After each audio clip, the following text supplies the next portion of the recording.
Well, yeah, Are there any pictures of the nudist colony? No, not that I know of. Well, yeah, none that I have. Yeah. But I did somewhere. I have a photo of Tom Lund's membership card to the Malibu nudist colony, and the logo is like a naked chick on a bike, you know. And I've always thought that'd be the coolest T-shirt, you know, just Malibu. Oh hell yes, man! Malibu Yeah, country. definitely.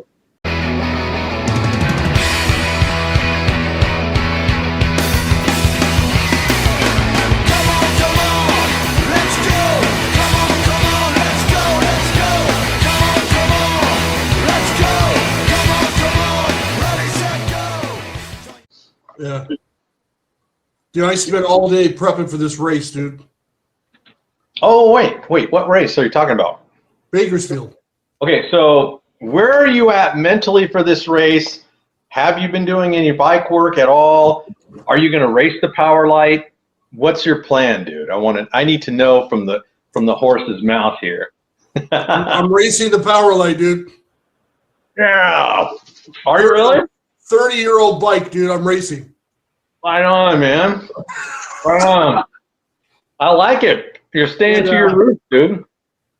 And yeah, dude.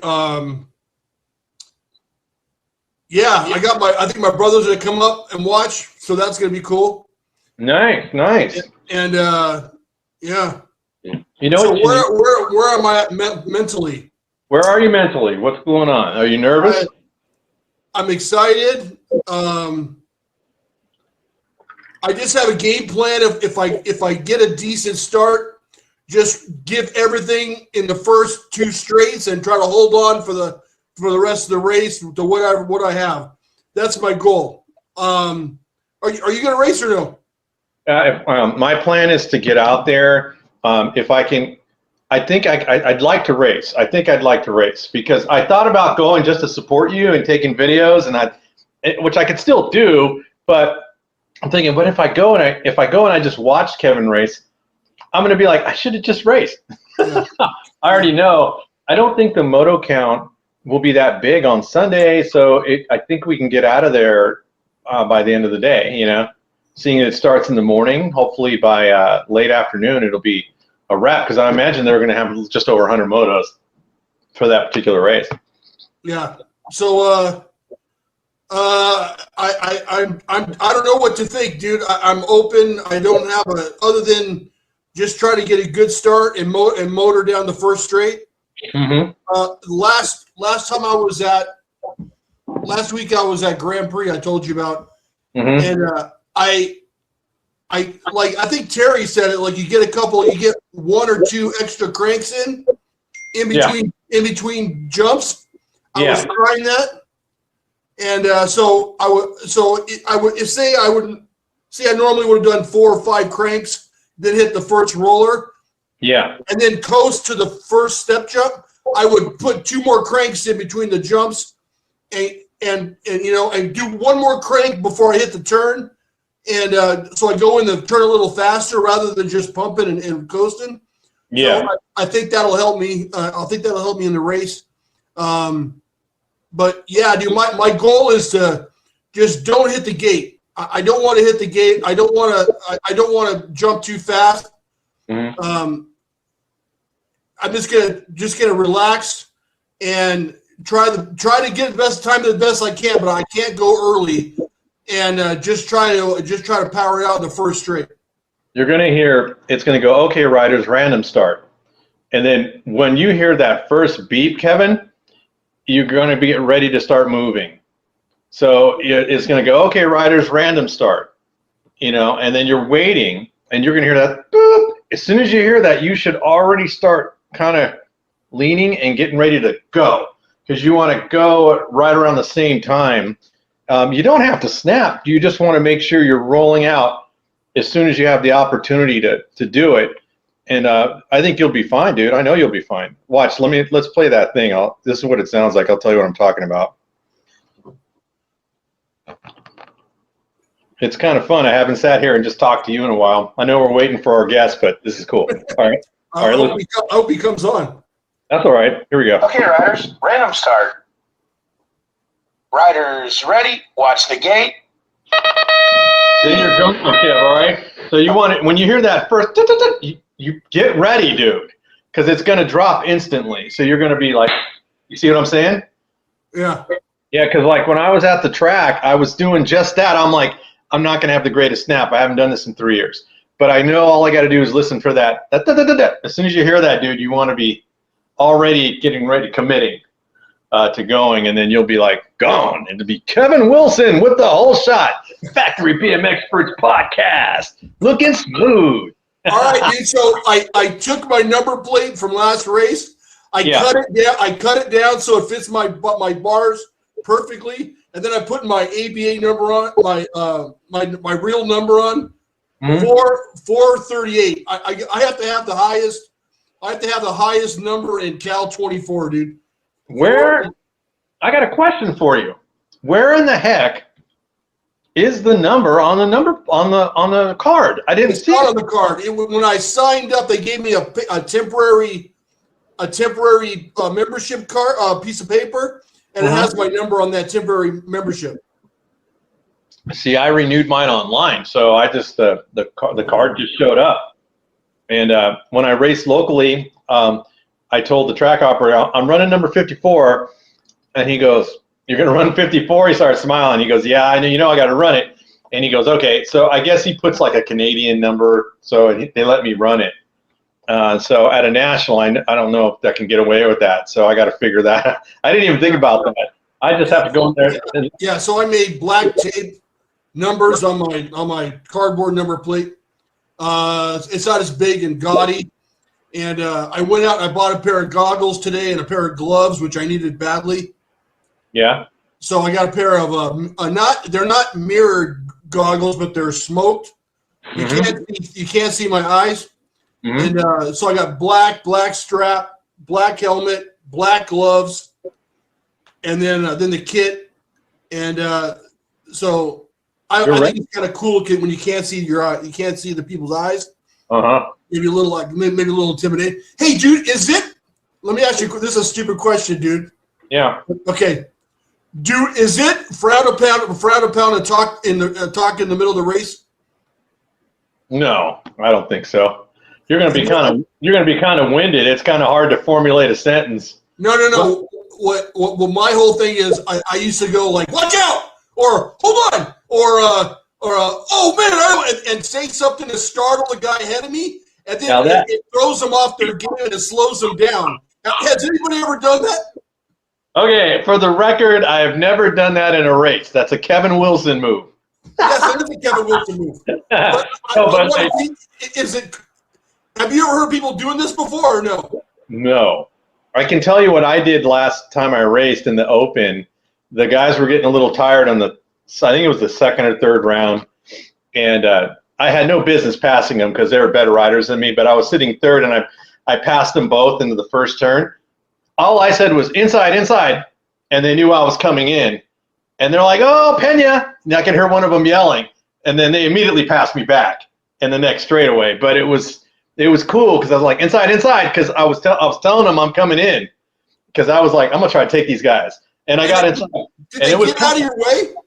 Yeah, well, they gave me a line because I was like, inside, because I knew I didn't want to run into them. And let's face it, when you're racing local, everybody's friends. You don't want to hurt anybody. So I said, inside, and they let me get in there because I was coming with too much speed. I was going to run into them. And then I got around them, and then we headed for the next straight. Those two dudes just blew right past me as soon as we got to the next straight, but it was still fun for a hot minute. You don't know how many people I passed using that move back in 1986, dude. So watch out! Oh, watch out! And then I fucking cut in on him, dude. That's kind of dirty. Is that considered dirty? I don't know. I don't know, dude. I've never personally done that before. I remember people talking here and there. I remember one race in particular, it was triple points. And they had, I told you the story about how they had made the set of doubles that I was afraid to jump at first. My mom told me, you better jump them or you're never going to win. I learned how to jump those really smooth. I was in third, and I jumped the doubles where the two guys in front of me, they were bigger, but they were newer at it, and they kind of rolled through it. And when I saw them rolling through it, I go, oh, I'm going to get them. And I jumped the doubles, blew past the first guy, and I ran into the second guy into the next turn. And he was like, dude, watch your elbows. I still remember that, dude. That was like 1985 or something like that. He's like, watch your elbows. And I remember going, sorry. Oh, wow. I've been called names before, too. I've heard people go, you're a dick and stuff like that when you knock them down or cut them off unintentionally. But I was pretty I used to try to protect my line a lot. So, like, because I wasn't a powerful rider, I knew I can get out fast, but I usually got out powered later in the race. So I used to shut that inside line down, kind of like brake check them a little bit, forcing them to slow down, and then give me a chance to get going again and stay in front of them. So I would do that from time to time. And I remember my high school girlfriend, she goes, man, you cut that guy right off. And I go, I had to. He was about to take my line. But I did it too late because I kind of hugged too soon. I mean, I hugged sooner than later, and I dove in, cutting him off completely, and he kind of called me a dick, ran into me, and I just took off. I'm like, whatever, that's racing. That's pretty fun. What about talking on the gate? You shouldn't really talk on the gate, dude. You should be quiet. You're gonna be very unpopular if you're on the gate talking. Plus, everybody's concentrating, man. They're waiting for that beep. So, yeah, you should probably be doing that. Kevin's gonna be like, "Hey, did you guys see last week's show?" Yeah, I was, hey man, hey guys, I hope you guys, I just talk shit, like, man, dude, I don't feel very good today. Oh, I hope I get a good start. Just something to throw them out there. That happens. But when you start to settle in and start balancing, I told last time I raced, I told everybody, I go, take it easy on me, guys. I'm the old guy, because I was racing people that are a little bit younger than me, and they were like, whatever, And it was because they knew they were not fresh anyway. They both were racing cruisers. So I was like, yeah, we just got off the gate. Okay, so before the recording says, all right, Ryder, set them up. Can you talk before that? Yeah, I'm sure you could talk. Just you want to concentrate on getting your pedals right, getting comfortable on the gate, and make sure you're locked in really well before you do a lot of that other stuff, because you're gonna be nervous. I don't even stand up until he says, okay, Ryder, set them up. That's when I stand up. So you're sitting down until you. Do I do that? Yeah, I do that. I'm just kind of balancing, and they go, okay. You can usually hear the starter go, okay, guys. If you hear him say that, then he knows he's getting ready to start the cadence. That's when I stand up. He usually gives you a little bit of warning. Some of them do. They're like, okay, guys. He'll say something like that, and then they're about to start it. And then you got to stand up. If I stand up too early, it messes me up, dude. I think too much about it. Oh, yeah. I know that feeling, because you're like, oh, am I losing my balance? Oh, no. Yeah. Talk yourself right out of it. Yeah, for sure. I have, you know what? I'm not gonna wear Vans or Chuck Taylors. I'm gonna wear I have a pair of Fox, like, I don't know, just like Fox regular shoes, like from the motocross. They're not motocross shoes, but they're just Fox tennis shoes. But they grip so good on my pedals, dude. I'm like, I got, so they're red. So I'm gonna have red shoes with the black kit. But dude, I love these shoes. They glue right on my pedals, dude. I love them. So I'm gonna be wearing red shoes. Hey, that's perfect, dude. That's the most important thing, that you're not sliding off of your pedals. You know what I'm saying? Yeah. So I'm wondering, for you, you're racing the Power Light, and if you start to feel like, okay, I'm gonna keep racing, then we put you on a longer frame to see if that helps you. It might help you, because you're much taller than me, dude. But you seem comfortable on that bike, dude. I watched the video. Yeah, it doesn't bother me, Yeah. I was thinking about this today, dude. I go, that bike is 30 years old, so that's like me in 1985 racing like a 1953 Schwinn. Dude, I look back, I go, wait a second, man. That'd be like racing with like a tank on it and shit, dude, from the 50s. That's how old that bike is, dude. I never thought of it that way, dude, because your bike is really mid school. It's not really old school to me. Old school is going to be an 80s frame, right? Or 70s. Yours is a 90s. It's a late 90s frame to that. So Mid-90s, but yeah. Yeah, so I was watching you and I heard the announcer say, like, check out the podcast when you were sitting in second place. Yeah. I got to say, though, that the Mickey Lundy, I watched your moto a couple times the other night. I couldn't sleep, so I always thumb through your stuff. And I go, man, Mickey Lundy got out of the gate so fast. He was over that first jump, had a good, strong lead already. And I was like, he's out. He's an ex-pro. So you have to kind of expect that, It's like he never stopped. He must have never stopped racing. Yeah, he was so fast out of the gate. I was like, damn, he was moving, man. And he was not on a Race Incorporated. What was he riding? Do you remember? He was riding a mid-school quad angle. Oh, was he really? Yeah. He was booking on that thing, dude. I was like, dang, man, Kevin's not going to catch that guy. But he's still like expert level. He's definitely fast, right? From what I can tell. Yeah. Yeah. And I've seen him at Dirty Fest before, and he always had a Lundy on the back of his jersey. But that day, he didn't have nothing on the back of his jersey, and he wasn't on a Race Incorporated. So I was thinking, I think that's Mickey Lundy, but I'm not sure. Yeah. And then I signed. So when I was looking at signups, he rolled up, and I go, "Oh, that was Mickey Lundy, or that is Mickey Lundy." So before the race, I think I told you this. Before the race, we were kind of gathered around the bleachers. Okay. And I go, dude, man. I go, I was watching you. I was checking out your pictures in BMX action in 1981, dude, and I never thought I'd be racing you when I'm 40 something years later, dude. It's kind of cool, dude. That is cool, man. That is so cool, dude. Yeah. Yeah, I can't wait for Dirty Fest, man. I was talking to it about it with one of my friends the other day, and we were discussing it, and I said, dude, the number of people that are going to come to Dirty Fest this year is supposed to be massive. Yeah. So it's going to be a whole different scenario this time around. Gork is in the house. All right. Hey, Craig, how's it going, buddy? It's going good, man. So we're just talking about the upcoming Bakersfield National, dude. We're going to race. Are you? Yeah, it's going to be sick, dude. Coming back. 40. The last one I did was the Equestrian Center in Burbank in 1983. Oh, in 83? 83, yeah. That goes way back, dude. That's way back. And you haven't raced at all since 83? Well, I raced up until 86, and then I stopped. But my only national was 83. Okay. Dang. Wow, dude. That's crazy. He did a tune-up race a couple weeks ago. Yeah. I did one tune-up race, and now I'm going to the national.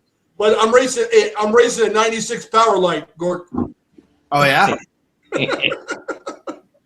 Hey, dude, that's cool. You might as well stick to the old school, Kev. Just own that shit.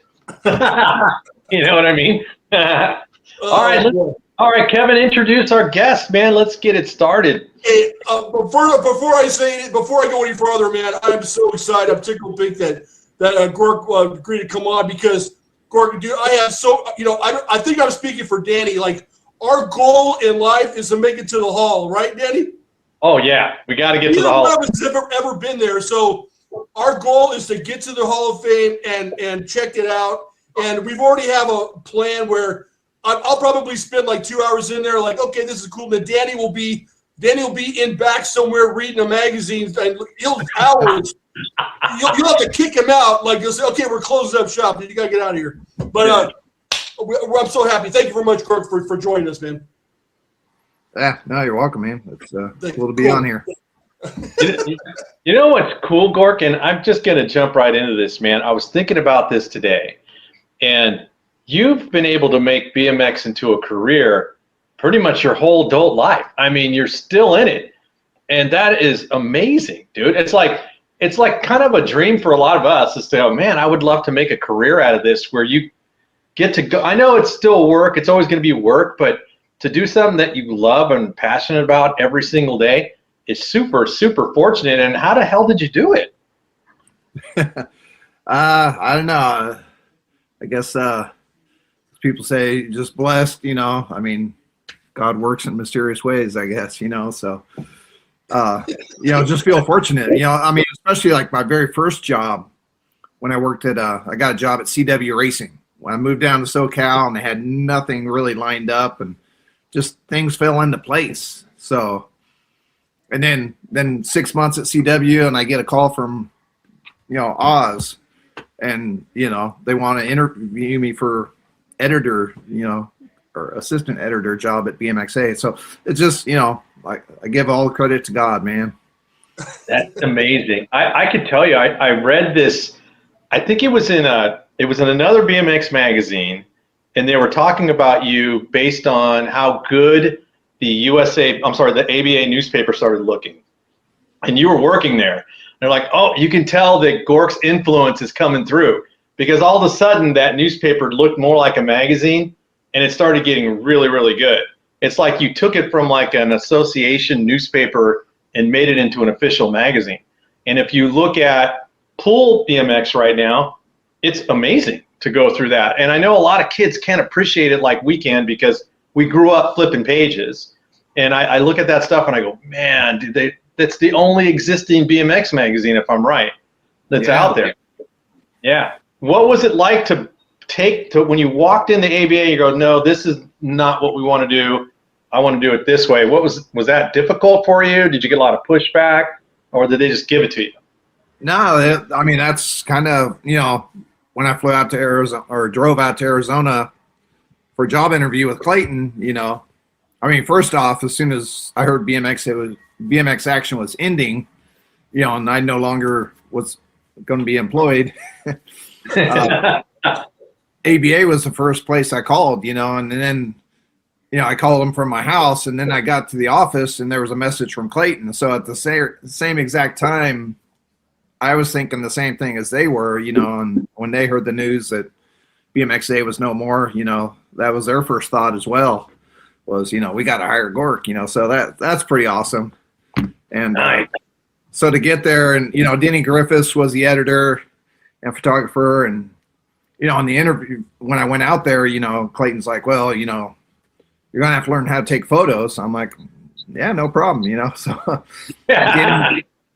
Denny, you know, because I think I handled Wendy's camera maybe once or twice. That was about it, you know. But I was around Wendy and Spike, so I kind of knew what it took to take photos, to take great shots. And, you know, so I learned photography pretty quick there. And Was Danny part of the Bicycle and Dirt? Wasn't he the editor for that one? Yeah. Well, yeah, I don't know if he was him or Brad Fanshaw or Tim.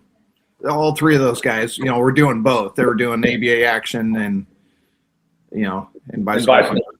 Okay. So did you immediately decide, you were living in Southern California then, right? When you decided to go work for the ABA. So that was a big commitment. You had to just pack up and move to Arizona. Were you single then, or married, or what was the deal with that?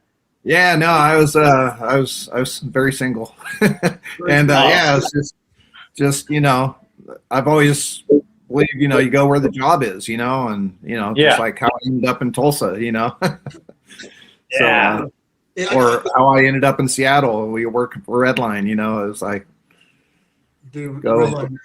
Real quick, Gork, we had a previous guest on, Lance, and he told a story about how he traveled on a pilgrimage from Seattle on a Greyhound bus to go and cold call the BMX action headquarters. And I go, we were like, wait, you just got on a bus and went to Wizard? And he goes, yeah. And we were like, well, what did they say when you got there? They were cool. They said, come on in, we'll give you a tour and everything. Did that happen a lot? I'm just kind of curious. And was that a normal thing where guys showed up and you guys gave them tours? Yeah. I'm betting you're talking Lance Jasper, right? Yeah. That's it, yeah. Yeah, he told me that story, so that's cool. But like Jay Miron, when I, you know, much later on when I was, you know, first got to really get to know Jay Miron, and that was one of his memories. It was like, he goes, yeah, we went to BMX, we went to Wizard Publications, and he goes, and Lou and Andy, nobody was there except for you. And so you gave us the tour, and he was all stoked. He was so pumped, but yeah, it was pretty frequent to give, people are always stopping by because it had such a mystique, Oz built up such a mystique about Wizard publications. And right. It's funny because we've asked Gork a bunch of times, because we do this thing called random comparisons. And I always go BMX Plus or BMX Action, and everybody always picks BMX Action. And then when you ask them, well, where do you rank these magazines? It's 100%, everybody the same, BMX Action, BMX Plus, Super BMX. It's always in that order. And why do you think that is, Gork? What is it that attracted us so much to BMX Action? The other magazines were great, but what do you think? Yeah, I look back at BMX Plus. BMX Plus was very formatted. Roland Hines had a certain, formula to doing a magazine, and that's the way it was, and that's the way it's going to be. Oz kind of gave us free reign, and I probably the number one thing that made BMX Action what it is, well, maybe two, photography, and I'd say the art direction, because like BMX Action, Kurt Smith was the art director, and man, I always try to give him as much credit as possible. No one you might have seen Kurt's name written on a track drawing, when they do the hand drawn track drawings. But Kurt, man, that guy was, they called him the killer, or we called him the killer, and just because his layouts, it was awesome to be involved and watch him, at work. You give him the photos and then his layouts, maybe I'd give him a design. We subscribed to like Surfer magazine. That was one of the go-to to get inspired, So, wow. Cool. Because Surfer magazine, their art direction was, state of the art as well. They're, right up there with BMXA. So, and it wasn't unusual to, kind of, I'd say, get inspired or, steal a layout, just like, I really like this, let's, there's plenty. Matter of fact, I was just watching to tune up for this podcast. I was watching some of your videos, Danny, about looking through BMX Actions. Yeah. And one of them, there was like a rookie article, and that was totally straight out of Surfer magazine. It was like rookie surfer, or rookie BMXers. Just you get ideas and you get inspired. And, that was the way I look at it too is, and I'm going to agree with you on this one, Gork, because when you look at the photos alone in BMX Action, they're like artwork in a way. And it's like, as I get older, I appreciate it more now than I did as a 15, 16, 17-year-old. I go, man, look at the lighting on this. It's just amazing. And we had, who was it? It was Craig Reynolds. We had him on, and he's really into photography. And we were talking about that at length. I go, man, those pictures were just nuts. From Oz and Wendy and all you guys, I was just like, dang. The picture grabs you right away, and you can go through the entire magazine without reading a word the first 10 times. That tells you how good that magazine was. Because dude, I almost kind of want to disagree with you, man. I think that the commentary is just as important as the picture that goes along with the picture. I don't know what Gork thinks about that. Agreed. I agree with you, by the way. Yeah. No, I didn't want to, I guess you could go with three things, but yeah, the writing, photography, and art design, those are the three big elements of, the magazine. And BMX Plus tended to they wanted to put 10 photos or something on the covers, and BMX Action and Freestyle on covers were just super clean, just the best shot win, Sometimes I agree with that, Gork. Yeah, we might have put one picture. Yeah. So if you're at a national, Gork, how many photos would you guys run through before you're picking you figured a good layout's going to have about 10 race photos, right? Or more, somewhere around there. So, how many photos how many rolls would you go through, those 35 millimeter? Thousands? Yeah, there had to have been a lot. So Wendy, So what I remember, she had this bag of, that she put all the film in. So the bag was maybe about the size of a Subway bag or something, Yeah. And really, it costs a lot to develop color film, and you're kind of limited on color shots anyways. In a race story, you might have 2 or 3 color shots, and you have the cover photo, and maybe a TOC, the table of contents. So she might shoot maybe 6, 8, maybe 10 color rolls, and that's 36 photos per roll. Okay. And then black and white is, a lot more or a lot less expensive, and she could develop it. She had her own dark room and would go up there and develop all the black and white stuff. So she might shoot 15 or 20 black and white rolls. And that's quite a bit. That's quite a bit. What were you guys? Now I know from what I've read that you guys are always looking for the guys that were well put together. Like if you look at somebody like a Mike King or a Billy Griggs, and their gear and everything is flawless. Harry Larry, great. He had great photos. Is that typically what you guys were looking for? Or like, I don't want to get a shot of a guy in jeans. I think Oz said that in one of the articles. Present yourself in a sense. Is that what you were looking for when you guys were shooting? Yeah, a little bit of best. The ultimate rule is best photo win. And what makes that best photo a lot of times could be the difference between, the finger out on the brake lever or mirrored lenses on your goggles to just a super clean uniform like Mike King, Eric Carter. Guys, it's Danny Pena over from the BMXPERTS Podcast. I'm excited to announce a little partnership we got going on with SkewedRacewear.com with Cindy Partee. Cindy put together the race kits for us that we're going to debut out in Dirty Fest. They look really, really cool. We should be getting those pretty soon.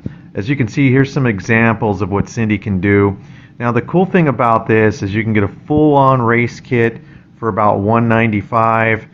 Now, I know there's some great options out there with Troy Lee and, of course, Fly and things like that. But remember, you're going to spend over $200, $250, and you're going to get a blank slate.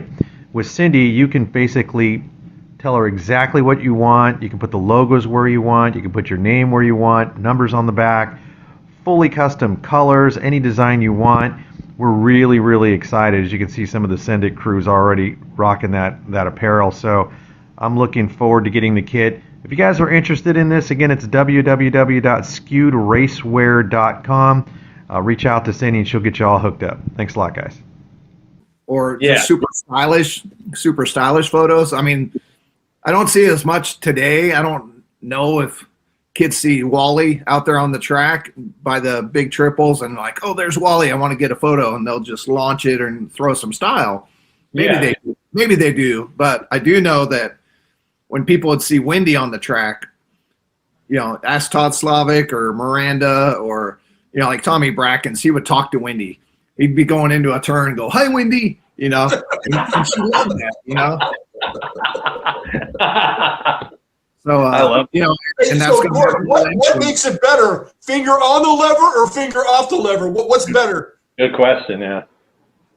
Yeah, I think finger on the lever. It was just that style. It's like a Bob Harrow drawing. He always drew the finger on the lever. So hey, when I race on Sunday, I'm going to make sure I got my finger on my lever so I make it in the magazines. Just don't hold on to the brake the whole time, man. And then say hi to Wally when you go past him. But a lot of times, also you got to be out front. Like Wendy really would only. But nowadays, and that was because of film. You didn't want to, waste film shooting the guy in last place. Because if you're winning a moto, or chances are you have a good shot at winning the mains. So Wendy would really only shoot the first place guys.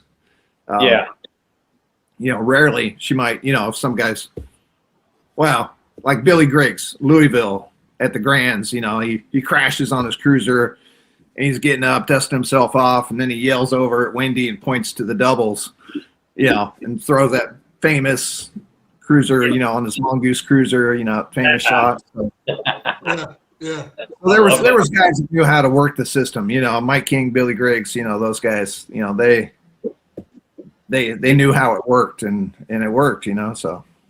Yeah, absolutely. I was wondering, this might be a dumb question, but did you guys get a ton of the fan mail stuff? Because I know you guys answered letters every issue, and when I review a magazine, I'll read at least one or two of those, just because it's fascinating to see what people were saying and thinking in the 80s.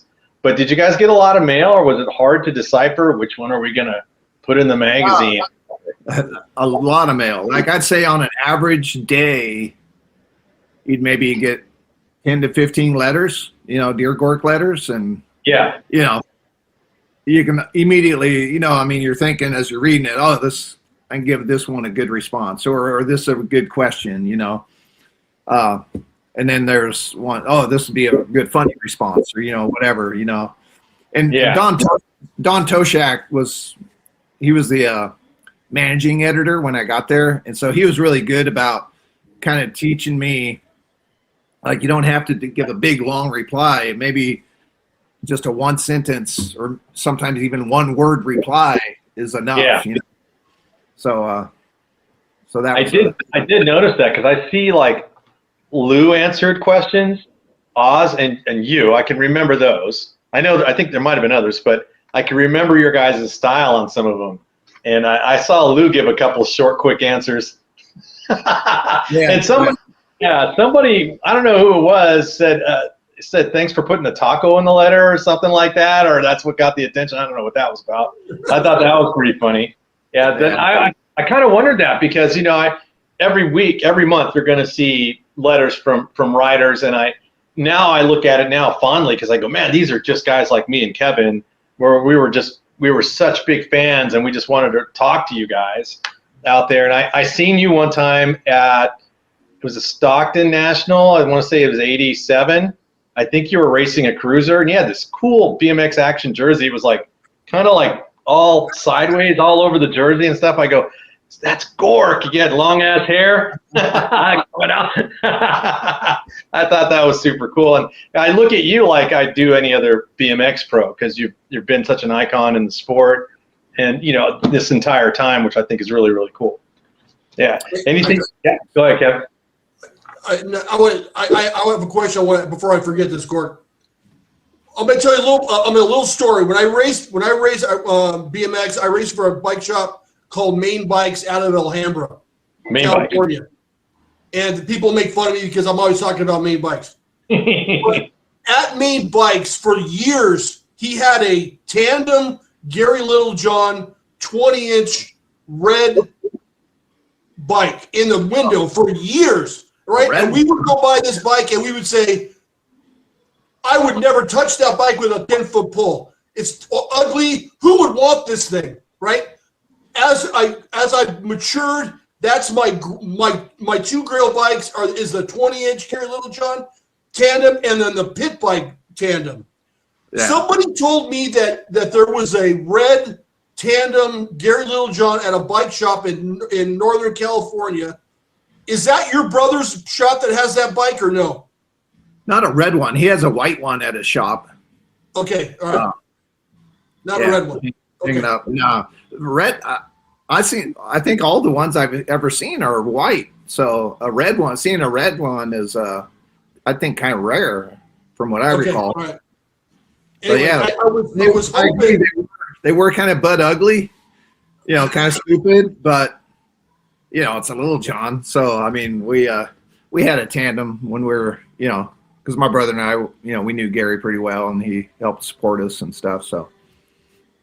Do you have any idea how many tandem pit bikes were made? Handful?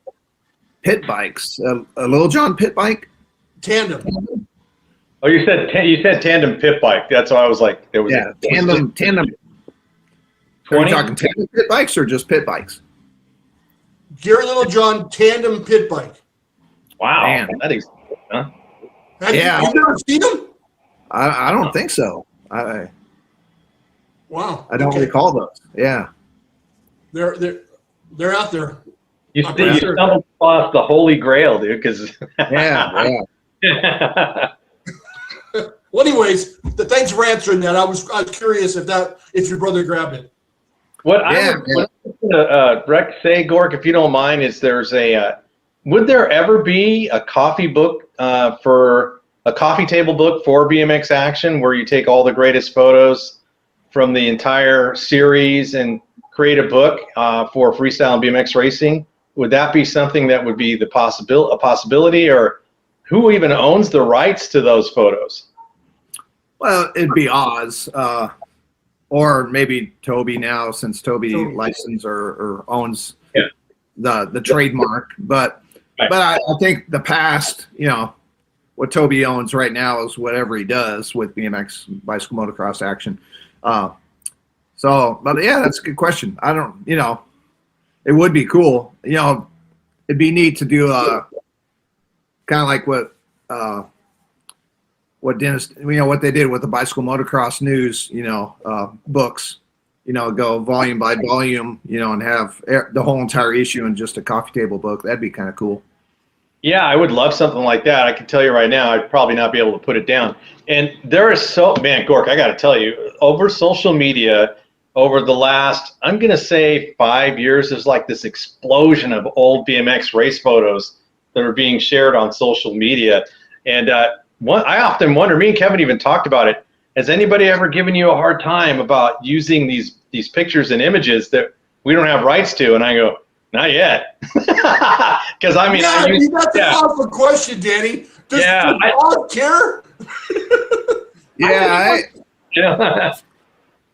I think when it's on Facebook or social media or anywhere, Instagram or whatever, it's just the wild, wild west again.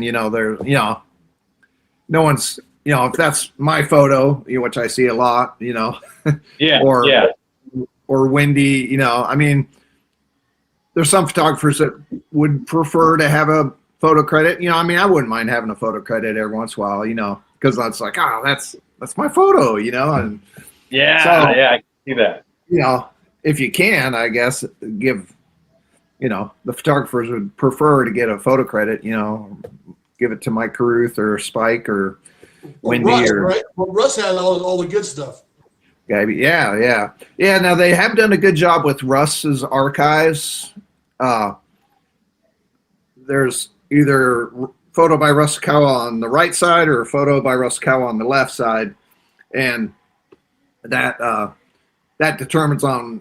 So one side is the Russ Kawa photos that are owned by Waza, in Waz in Australia, and then the other photo on the other side, those are the ABA archives, the Rusakawa collection that we have. Nice. And I think Brian Dworshak might have set that up that way, to give Russ credit, but it's kind of, nobody knows, the right side, left side photo credit. Right. Yeah, it's the one thing as content creators, like me and Kevin are content creators, obviously, and it's almost like racing again. Everybody's trying to put together the best reel or put together the best photo. And if I see something in a magazine I don't think anybody's put up, I'm like, oh, no one's used this one. It's like a whole scramble to try to create this content that it's fun though, I gotta say. And then a lot of times you're seeing the same stuff kind of recycle, but it's our history books, man. And once we're all gone, who else is gonna do it? That's the thing. Hey, Have you gone through the Chuck Robinson archives on the photos website for USA BMX? Yeah. If you go to photos.usabmx.com, and we have Chuck Robinson's archives that we scanned and put on there, posted. And those are some really cool shots. Wow. I spent hours one night, man, looking at races that I actually went to on the USA BMX website. I'm like, come on, I gotta be in here somewhere, man. I went through every single photo and I go, damn it, I was there. I know I'm. Gork, I have a great question, man, and please indulge me. The biggest race of my life was the 1984 War of the Stars Azusa when Wilcox crashed. Oh, okay. Where is there as far as you know, is there any depository, anybody that may have a picture or a video of the 17 over expert main from that day? Is there any place that someone might have that? Not, I don't know of any. Like, I mean, I'm sure there's some NBL guys from back in the day whose parents had video cameras, you know. But yeah, that's an NBL race. So I well, you guys own them. You guys own them. So I thought, well, I might ask and see what happened. Yeah. No, I'm trying to think who. Yeah, there's got to be some BMX dads out there that had the video camera, and you know. We just got to put it out there in social media. Kevin whole shot at that main and snapped his cranks. Yeah, really? Yeah. Okay. So we're like, we got to find it. Oh, so Gork, CW Trick Team, man. I got to know about this because you guys had Diz Hicks and you guys were kind of the heavy metal group of freestyle, man. How did that come about? That was actually pretty cool. So Diz, his older brother John, or his older brother Bob Hicks, he was a top racer, and you know, so we all knew Bob Hicks, you know, from racing. And then I worked at a gas station. It was my first of 3 gas station jobs I had before I moved to SoCal, and right across the street from this gas station was this big old concrete wall. It's right on the corner of San Juan and Madison Avenue. The wall's still there, but now they put up a barrier. But you know, while I'm working at the gas station at night, you know, I'd look across the street and sometimes you'd see a car pull up and a bunch of skaters would hop out and carve the wall. And then one night, see this guy on a BMX bike, and he's just launching up the wall, just perfect flat tabletops and coming back down. You know, I'm just, oh, that dude's rad, you know. And then after he was done sessioning for maybe a half an hour or so, then he came over to the gas station to get a drink, you know, to buy a drink. And turns out it was Bob Hicks's brother, John. And so we kind of just got to talking right then. And I kind of was trying to do the Bob Haro thing. You know, I had Gork Graphics, was charging $20 for a custom airbrushed hand drawing poster. And, you know, it was my attempt to be like Bob.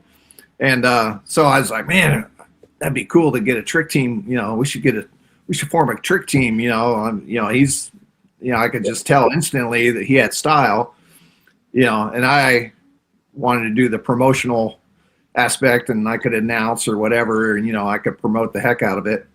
So yeah, we just right then and there in the parking lot of Americal gas station, we decided to form a trick team. And then he also had a friend over in Orangevale that had a quarter pipe, you know. So he's like, yeah, we'll get Bob Whitney, you know, he can be our third man on the team because he has a ramp, you know. Yeah, I liked his D Snyder look, Diz Hicks, and he had the big blonde curly hair and all the little spike bracelets. Kevin, he was straight hardcore heavy metal looking dude.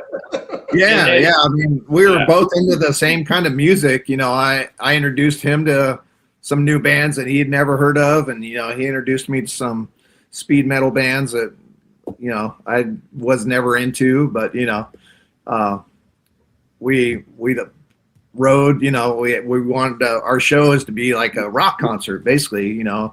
And Diz had that look. We were both really into Twisted Sister, and you know, just the lyrics, the Twisted Sister lyrics that D. Snyder writes. You know, back then, you know, the I don't want to grow up, or you know, I want to rock, or you know, back. I mean, all those. Arguably the most famous BMXer ever, next to Slash. Yeah, it could be. Yeah, for a short time. Yeah, I got to talk to D. Snyder at a book signing in Arizona, and you know, talked BMX with him for just, you know, a few minutes, you know. But it was cool, you know. He's like, yeah, I still have my S&M Widowmaker, and it was pretty cool. He was into it. Nice. Has anybody ever tried to reach out to Slash and interview him about BMX? Yeah, actually, Dom Phipps right now is, he's the guy that did the freestyling books. And he's, I don't know if he's working on a book project or maybe it might be a documentary project. I know he wants to do kind of a Wizard Publications or, documentary. And, but he did get a hold of Slash. I mean, that guy's persistent, man. And so he chased down, somehow got in touch with Slash, and he's said Slash is pretty stoked, on BMX still. So that's cool. Hey, Gork, when I first started doing this, when I had no subscribers, for maybe 8 months, every week I would send Slash an unsolicited message on Instagram saying, "Come on the show," and no one ever responded. And the same with D. Snyder. Then I stopped. I go, I can't do this anymore. But I tried many times to get in touch with Slash. Yeah, maybe it's persistence, It'll happen, man. I got so one thing I was going to ask you about, which I thought was super cool that you did, Gork. Noah Footer, that's yours, right? The comic? Yeah, Juan Hander and Noah Footer. Yeah, dude, that is the best, dude. That is so classic.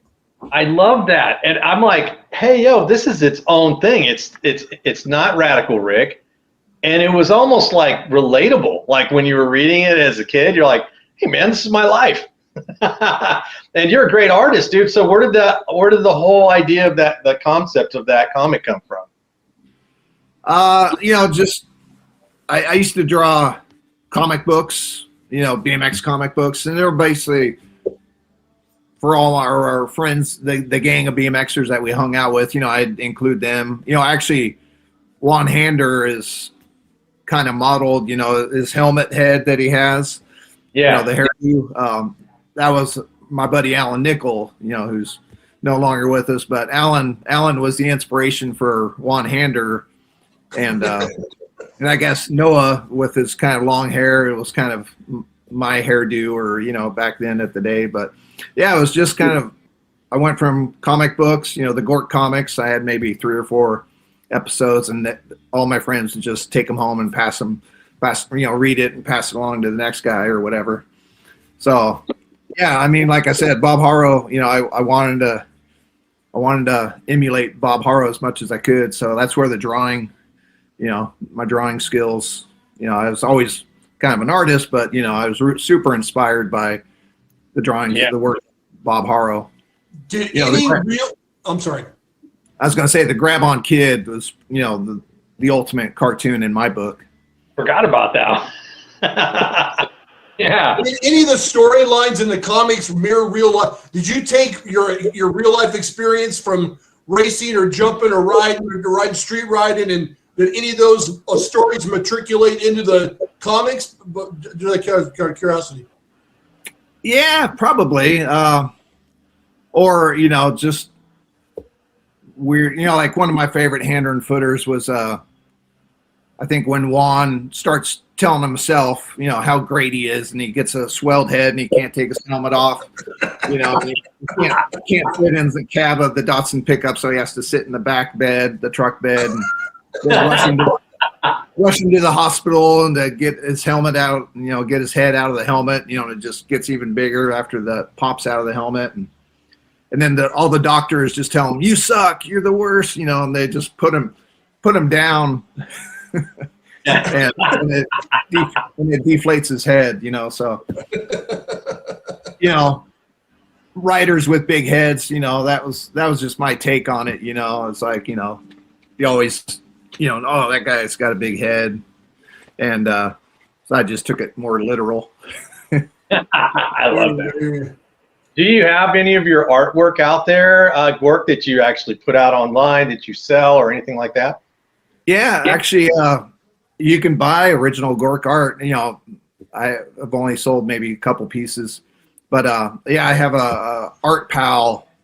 I think it's artpal.com/Gork graphics or something like that. But the Art Pal site, you can buy originals or just buy a copy of it. That's amazing, man. Because I look at, you look at Damien and you look at Bob and you think, man, these guys, I don't know how they do it. And your stuff is right up there, Gork. So that's pretty cool that you have it. And everybody should go to that site, Kevin. We'll just put it up there in the comments or something like that so we can get some of his art out there. That's really, really cool. So let's shift gears to the Hall of Fame, dude. About the coffee table books, I would love to, I actually started on it. I have a coffee table book of hander and footer. Nice. So it's kind of started, but just it's one of those projects that I don't have time to finish.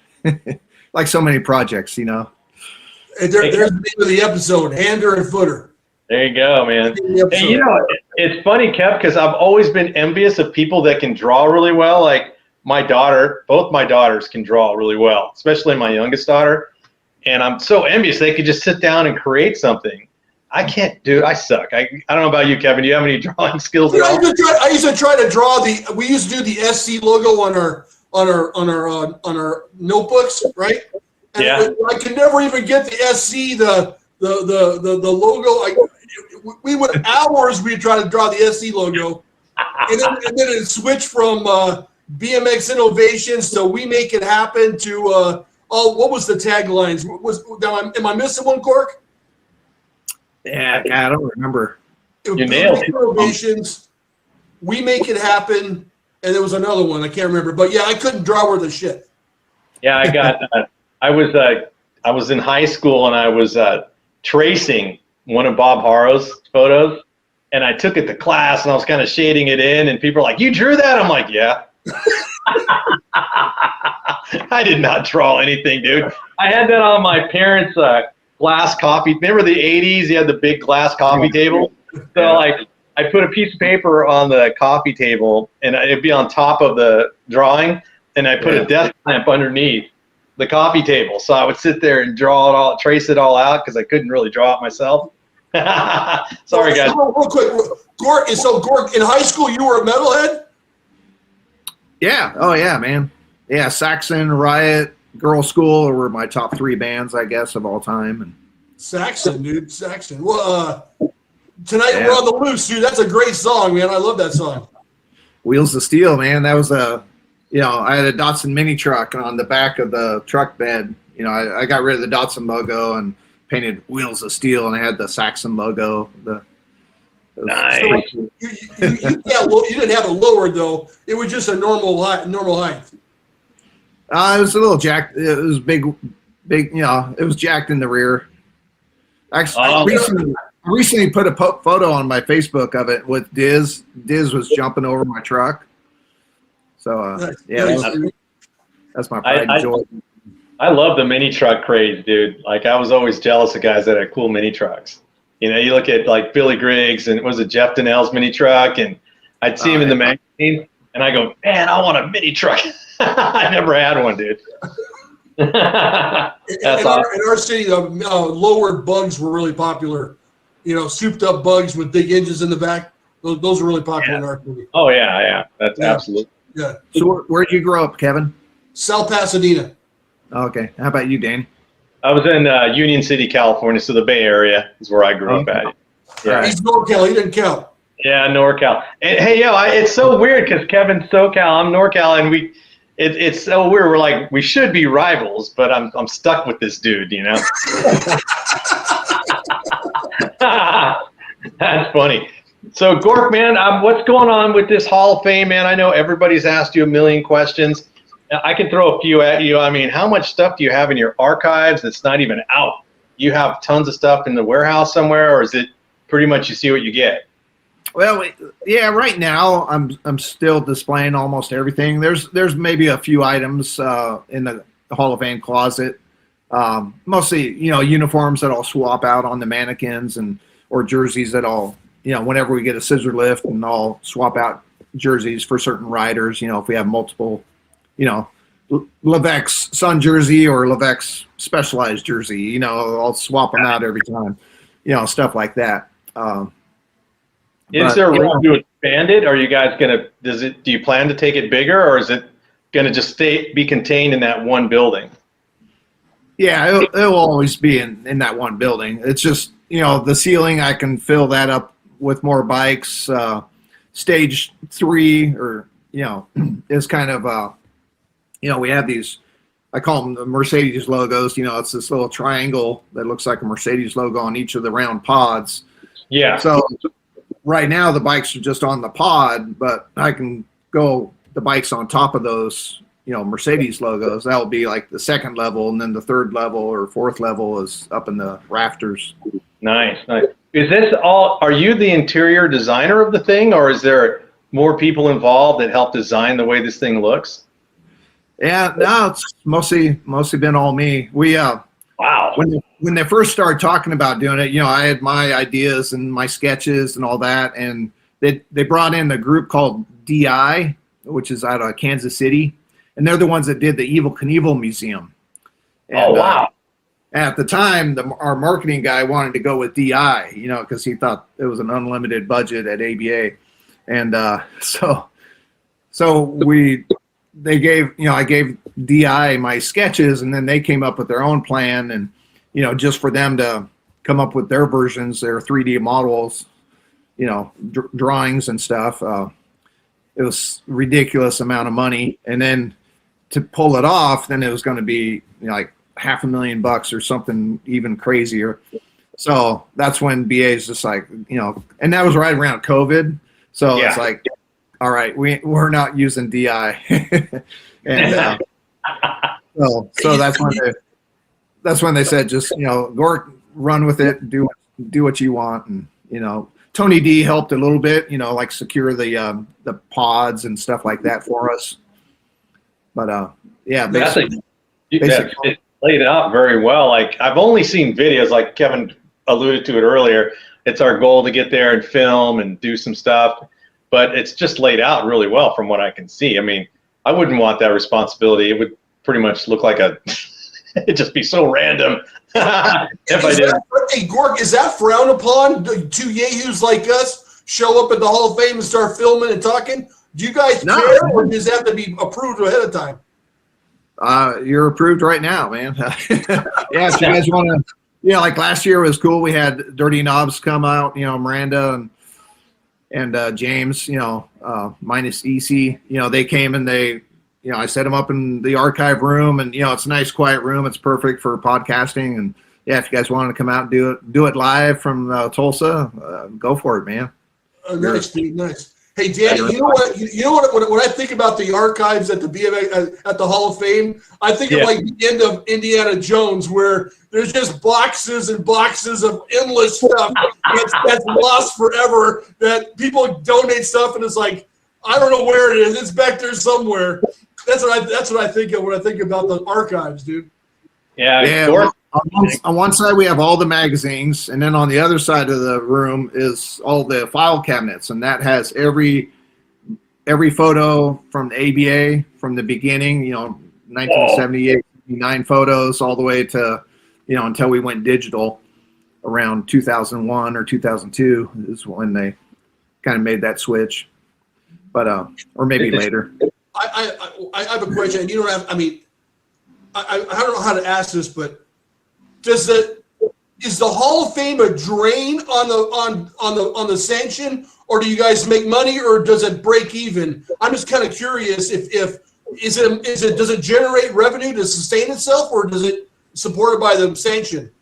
No, it's supported by the members. We don't even charge to get in right now. We've talked. They keep throwing around, should we charge them, just $5 or $10, to get in, like most museums do. But BA, that was his dream, and he just wants, he says if they're members, and even non-members are getting in for free, but he just wants it to be part of the membership. It's a membership benefit to be able to come and check out the museum. So I love that.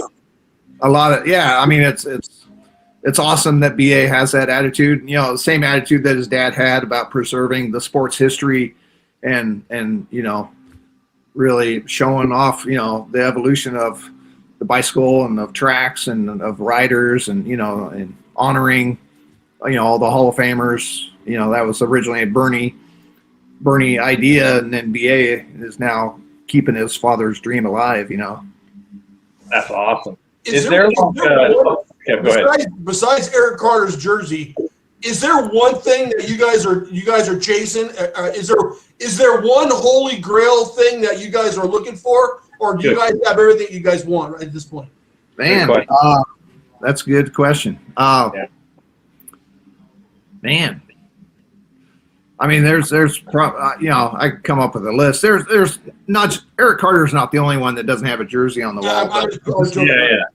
But I know that Eric has all of his stuff, so that's why I'm always like, come on, man, just give up one jersey, But yeah, there's other Hall of Famers, and chances are they probably just, so many of the Hall of Famers just gave away everything. They had no idea that it would be collectible or worth something, or or that there would be a Hall of Fame and museum someday. So they just kind of, gave it all away. And yeah. Do you have Scott Breithop's little wing that he would wear on his arm? I don't know, that would be cool. Yeah, that would be really cool. Unfortunately, I think Scott sold off almost all of his stuff, when he was in bad shape. He would get rid of all. Yeah, I wish I'd been able to keep a few of the Breithop things that we had over the years, but you'd always want it back, or so we used to do a museum at the Grands back in '92 at the Grands. That was for the 15-year anniversary of ABA. Okay. Clayton was like, let's do a museum, let's show off the history. And so my brother, still had, he was just had his bike shop, had his collection at the shop. And, we put together the first ever BMX museum at the Grands, and we did that for probably about 4 or 5 years. Oh, nice. Are you still heavily involved with the Grands itself, Gork, or is that not really your department anymore? Yeah. I mean, it's kind of weird, since moving here to Tulsa, it's like my main job and focus is, the Hall of Fame. Now it's also kind of turned into, helping run the whole facility, so that's changed a little bit. There's more on my plate now than when I first moved here. But, was that stressful for you, Gork, to go, oh man, here we go again. Now I got to leave Arizona and go to Oklahoma. Was that a big deal for you, or were you already knew it was coming? Yeah, well, when they first started talking about that, when the citizens of Tulsa voted yes on this big tax package, and so a little small $24 million portion of that tax package was bringing USA BMX to Tulsa. And, wow. They had tried getting it built in Gilbert, Arizona, nice and close to the headquarters, just down the street from Shannon's house. And that would have been cool. But then the mayor put a kibosh on it, at the last minute. And that's when Tulsa stepped up and put it on their ballot, So at first it was like the whole staff in Arizona was going to have to move. And then that all changed. And, but when they first said, we're going to have to move to Tulsa, I'm fine with, I go where the job is, so I had kind of planned at that time. And then when they told us, no, not everybody, you don't have to go to Tulsa. So then I was kind of relieved, because then I could stay, still staying in Arizona. But eventually it, ended up that, once the museum started happening, and once we got Wally to do the magazine and I was doing the museum, it was just obvious choice to, I can't run the museum and be the curator from Arizona. So, and once you start looking around and seeing like house pricing in Tulsa, what you can get for the money, and just, I'm living out here in the country. I love it, so nice. other than going in the storm shelter every, a couple times a year, avoid a tornado alley. Where you're at, right? Hey, Gork, I drive a truck for a living, and I go up to 44 every other week. I must have driven by the Hall of Fame 100 times, and I can never stop, dude. I always got to keep going, dude. It pisses me off. So man. How far is it from the 44? I don't know, 10 minutes. I mean, we're right at the intersection of the 244 and the 75. Okay. All right. Okay. That's crazy, man. From the 44, you can just take 75 up north, and boom, you're right there, about 10 minutes away. So that the track they just the Harvesty National, is that what it is? The Harvesty, whatever. That's in if the whole thing is in the same facility, right? Where that track was, where they just did the national. Yeah. Oh yeah. Yep. Yeah. Yeah. The headquarters is. We're built. It's right next door to each other. The Hall of Fame, the offices, and then the stadium is right next. Actually, we did at the National. We do a VIP section.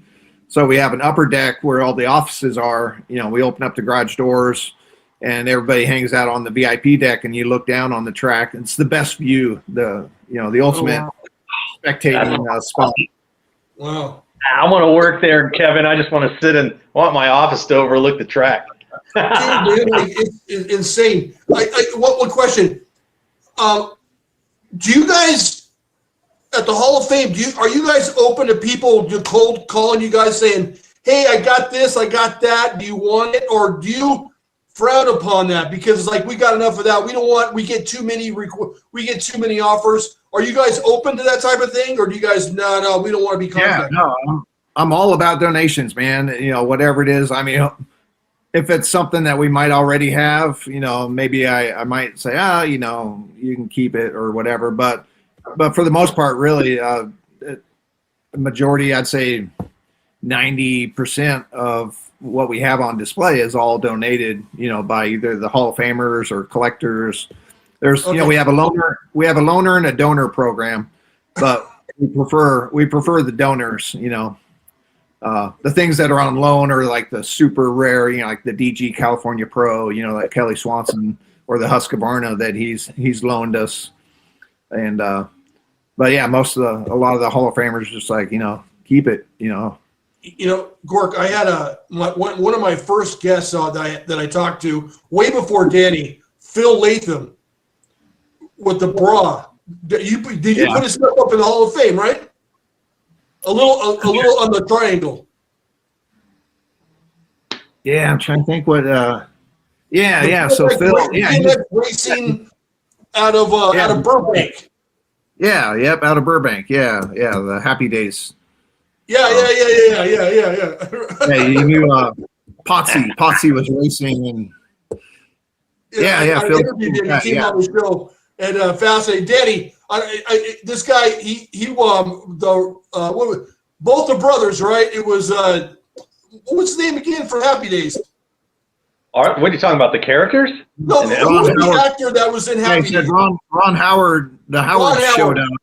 Yeah, Ron Howard and his brother raced at this guy's track, and he told a story about how they. No way! Yeah, I never knew that, dude. That's awesome. I didn't know that. Now they called it High School Racing Association, so the acronym was BRA, and then one of the guys stole his mom's bra, and they hang it from the flagpole. Yeah. And he went to high school. He went to junior high school with Randy Rhodes. Did he tell you that story? Nah, I didn't hear that. Nah. Yeah, he went to junior high school with Randy Rhodes. We talked all about it. Anyway, it's a good conversation. Thank you. Wow, that's awesome. Yeah, he got in touch with us, and I have a little bit of a, because the best thing about that is they have LA Times articles that are dated, photographed, and the whole story. There's actually a couple guys, and them, and then there's also a guy in Upland who was running BMX races in Upland, California, in their front yard. Kind of the same thing. Same story, but when you have a article that's in a newspaper that has a date with it, it's hard to argue. That they're full of it or whatever. It's like, no, here's proof. It makes it more believable. Has anybody ever turned down during an induction? I'm not asking for names, but has anybody ever said thanks but no thanks for the Hall of Fame? Not that I know of. I don't think so. Everybody. I mean, everyone's. There's guys afterwards being inducted that want to be it out. I kind of know. Is it like the mafia? Once they're in, they can't get out? I know where you're going, but it's a little bit crazy. I know where you're going. I'm not going to mention any names. And so you've been into a lot of races, Gork. You've been to a lot of nationals. Dumb question. Most controversial thing you've ever seen at an ABA national? What do you think? Man, that would have to be Torpedo Pete and the crazy one at in Scottsdale at the Winter Nationals. Did you see it actually happen, Gork? Because I know kind of the story. Can you kind of replay that for us a little bit on what actually happened? I don't know the story. I'd like to hear it. Yeah, so Crazy Ronnie and Pete, I was the big rival, at that time, and I think Ronnie, is probably his typical, foot out, he had like the iron leg, he put that foot out, and you could not get past him. So somehow, I don't know if that was the reason or what, but he took out Pistol Pete. So Pistol Pete's all pissed, and Ronnie's finishing up. He's going down the second to last straightaway, I think, or no, he was going to come down. He was hitting the last turn, and Pete just comes barreling right through the middle of the infield, almost takes out Clayton. Like Clayton kind of had to back up because Pete was on a mission. He was like, all targets, locked on Crazy Ronnie, and just boom, just ghost rides the bike. So torpedoes right into Ronnie and takes Ronnie out. Whoa. And, that was awesome. That's such a contrast from what happened the other week with Barry and Justin Riddell. They got up and had a little chest bumping action, but that gives you a contrast of what happened in the 80s with the pros, with Pete going, I'm just gonna ghost ride my bike into you, dude. Yeah. And when you think like Pete, he could have ghost rode the bike and it could have just swerved and missed, and then everybody'd be just laughing, but it was spot on. Just, he torpedoed Crazy Ronnie, and that was. that goes with how, going back a little bit to the magazine, that's how valuable that was with us, because the way you guys painted the picture of these two guys being rivals in the magazines is what got us all hyped up to watch them, race. What's going to happen, But Gork, you guys had to put a little sugar on it to make it go down, right? You guys exaggerated just a little bit, right? Or no? I don't know. With those guys, they gave us good material, so I don't think there was. I don't think it needed much exaggeration. It was. Yeah. It was a good enough story. Just the truth, was good enough. Hey, so when Danny answered that question, a story immediately came to mind, and I don't know if you were around or if this was in your purview, but when Oz was denied the photo pass at the Nationals and he couldn't get in and he banned ABA advertisements, the magazine, is that true? Is there any truth to that, or can you offer any outlook on that from your perspective? Did that happen? Yeah, so Oz and Merle, they butted heads. I think it was when Oz was doing, at every national, and Oz's intent was to make BMX better. So he's starting to rate, kind of what's good and what's bad at a national, and he was doing it for NBA or NBL or ABA. Well, Merle, I think they might have got a bad review, or they did. They got Oz went on, went off on him about this and that. I don't know I don't recall exactly what it was, but Merle did not like it. So, Merle and Oz, butted heads a whole lot. And then that's when Merle decided to start Bicycles and Dirt, as a vengeance. And Oz in return wasn't going to cover any ABA nationals. So I think that was 82 or 83. Okay. It was 82 because that's when Bicycles and Dirt began. So Bicycles and Dirt and then the ban. It wasn't reversed.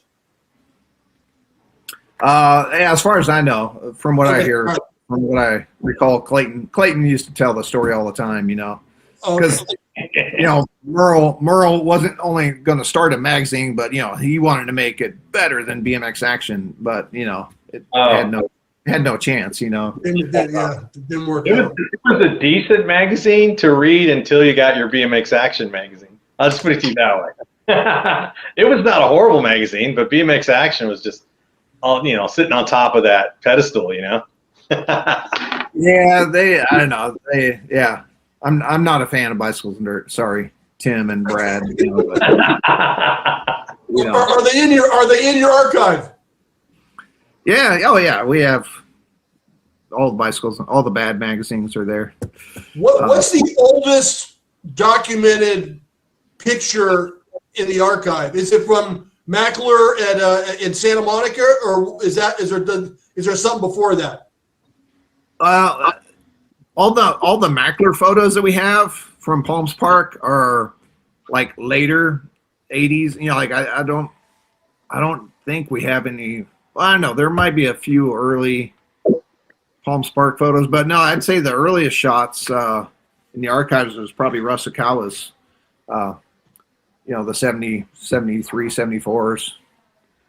Okay. But Way. the oldest documented photo in a magazine was, I think it's in 70, and it's in Malibu, and it was photographed in Bicycling Magazine, I think it was. Was that the Dreyer brothers? No, it was a different spot.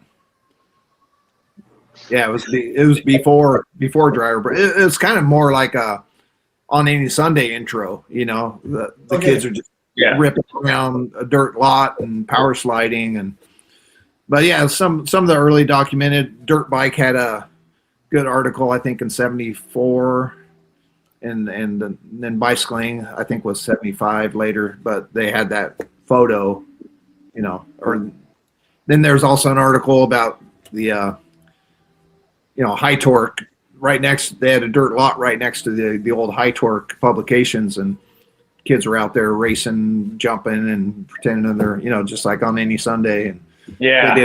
they did an article on that. It was just like a Encino dirt field, dirt lot article. Well, But yeah, Are there any pictures of the nudist colony?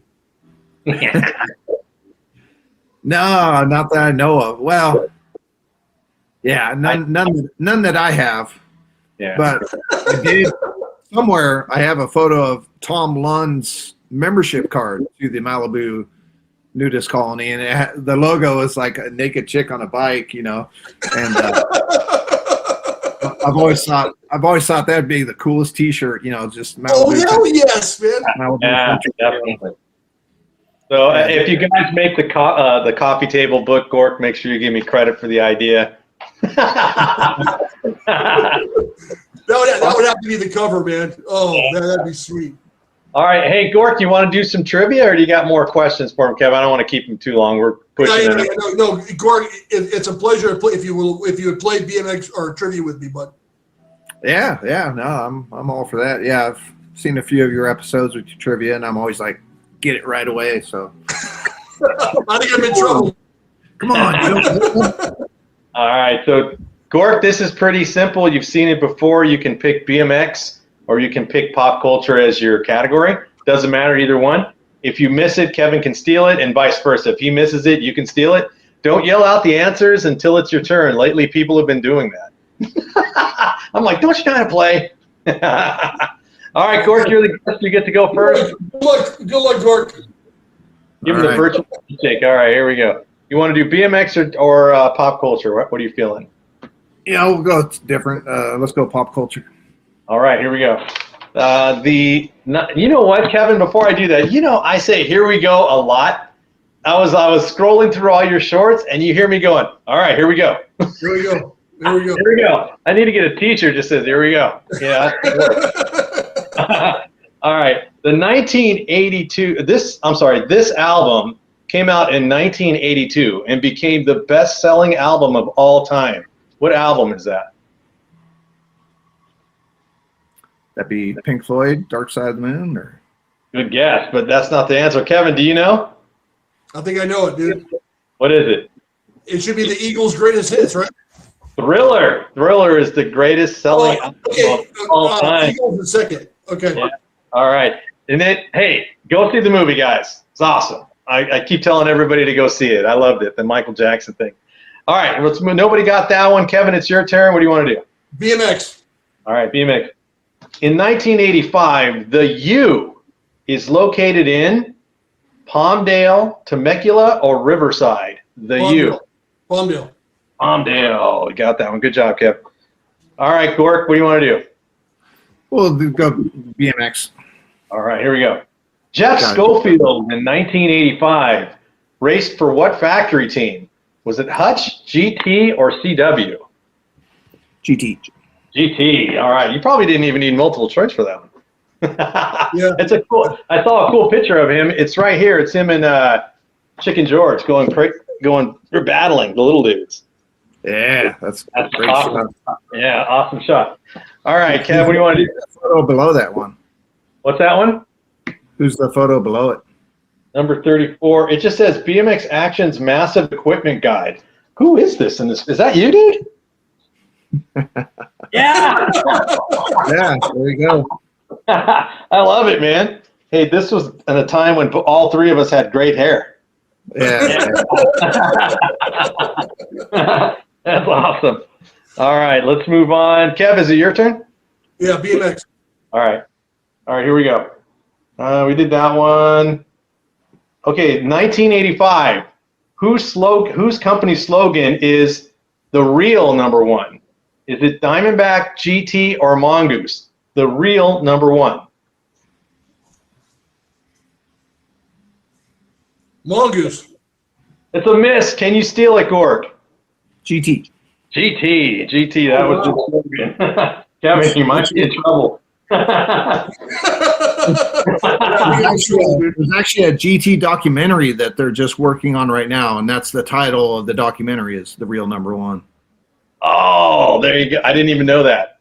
There you go. Oh, wow. All right, so Gork's got a small lead, 2-1, going back to Kevin. No. Gork He stole stole it. it. It's his turn. It's Gork's turn. Okay, Gork, this is your chance to start pulling. What do you want to do? Let's try pop culture again. All right, Don't Stop Believin' in 1981 was performed by? I saw his lips move, but I didn't hear it. Journey? All right, you're good. It was weird. I saw your mouth move, but I didn't hear the answer. What was the name of the album, Gork? Was that off Escape? Escape. Dang, you guys, man, you met your match, dude. You guys I suck at the music part. I'm good at looking up the questions, but that's about it. All right, Kev, 3-1, going back. Pop culture. All right, here we go. Kevin's like, give me one. What band performed Every Breath You Take in 1983? The Police. The Police, easy one for Kevin. Okay, good job, Kev. Going back to Gork, what do you want to do? Let's go BMX. All right. Cycle Pro in 1985 was a major co-sponsor for what factory team?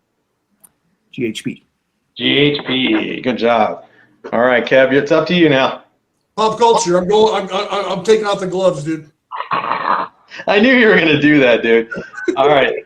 Which 1984 film featured the Stay Puft Marshmallow Man? Ghostbusters. Ghostbusters is the right answer. Okay, good job. Okay, going back to Gork. Let's go pop culture. In 1981, Rick Springfield wanted whose girl? Jesse's. Jesse's girl, 5-3. Back to Kevin. Pop culture. All right, Gork, I'm going to tell you right now, I've never seen Kevin think so hard about what he's going to ask. Yeah. You want pop culture, Kev? Yeah. All right. What 1982 movie did Bob Harrow appear in? E.T. E.T. All right. Good job, buddy. I just rewatched that podcast with Bob Harrow. I forgot what podcast it was, and he goes, "I'm the only guy crossing up while running from the cops." He's like, it was really cool. We have a really good ET display at the museum, and I just played the chase scene over and over, but it's popular no matter who comes to the museum. Everybody knows ET. They might know nothing about BMX. Like the wives, their husbands just freaking out over everything. Matter of fact, we had two of those today. And but the wives, they know ET, or the kids who come in on a field trip, they know ET. They know nothing else about BMX, but everybody knows ET. So that's. Hey, I have a question for you, Gork, about ET. I've heard two different stories about how Kuwahara got the gig. Do you know the real story of how Kuwahara got the gig for ET? From what I've heard and what I was told is that Spielberg or his people had asked a bunch of their kids, the children of the Spielberg's crew, and for some weird reason, they all just, when they asked what kind of bike should these kids be riding, almost every kid that was asked said Kuwahara for some odd reason. But yeah, that is really odd. It was. So then they went to Howie Cohen, and one of Spielberg's people got in touch with Howie Cohen and said, "Hey, we want to use, we're doing this movie and we want to use Kuwahara bikes in there." And Howie's gets out his pad, to write up an order. Yeah, how many do you want? And they're like, "Well, no, we don't want to buy them. We want to, we'll use them in the movie, but you give us all the bikes." And he's like, "Well, why would I do that?" Yeah, there's an article out there that's called "The Boys of ET," and guy, what's it now? Is it Armin? I can't think of the guy's name, but the guy who wrote the article is he wrote for the New York Times, and he did a lot, so he has that story, I believe. So that's what I'm going by. Sorry, Robert. Yeah. Sorry for the sidebar. Yeah, Kevin's stalling. He's feeling the pressure. I'm stalling, dude. I'm like a Russian dictator. I'm stalling. Yeah. Is there an ET bike hanging in the rafters with ET in the basket at the Hall of Fame? Yeah. Oh yeah, and he lights up and everything. Yeah. That's awesome. It's an anniversary edition Kuwahara. It was, I think, the 40-year anniversary edition, but they're all the same anyway. So. Yeah. That's awesome. I love that. All right, so let's see, Kevin, you got that one right, or was that one yours, Kev? Yeah, Gork's turn. That was okay. It's back to Gork. Okay, it's 5-4. Gork, what do you want to do? Let's go BMX. In 1985, this person was the owner of Dyno and the president of the AFA. Who is this person? My old roommate, Bob Morales. Bob Morales, good one. I didn't know that was your roommate. Sorry, Kev. Roommate, wow. I didn't know. Now I do. He sold Dyno to GT. I just read that today. I didn't know that. I didn't know that. No, man. I was reading through the magazines, looking for questions, and it said right there, in the dirt portion, it said, yeah, he sold it to GT. And Auburn. Oh, see, I didn't know that. Learning stuff today. All right. So I want to hear a good roommate story. Yeah. So our third roommate, is me. Bob Morales owned his little condo in Huntington Beach, and when I moved in, the other roommate that he had was Todd Huffman. Wow. So, Todd was working at SE at that time, and then pretty soon they would join together. Morales and Huffman would start, more distributing, short for Morales, and then they would make Auburns. So. Yeah. Actually named Honda. Yeah, yep. What was that question again? You said Honda? What were you saying? Auburns were originally named Honda. They were? Well, they wanted to pitch it. Yeah, they were wanting it to be a Honda. They pitched it with the red and the gold rims, but Honda didn't bite. Oh, Danny, that's why their prefix is CR, because that's what Honda dirt bikes are, CR250s and stuff. Man, that's amazing. Can you imagine if the Honda would have said, "All right, let's do it"? They would have been. Yeah, that would have been awesome, dude. Yeah, they could have killed it. Yeah. Yeah. I saw this little clip of, man, these questions are making me ask questions, but I saw this little clip of Jeremy McGrath, and he was being interviewed by Big E, and he said he had a GT sticker on his visor when he was racing motocross.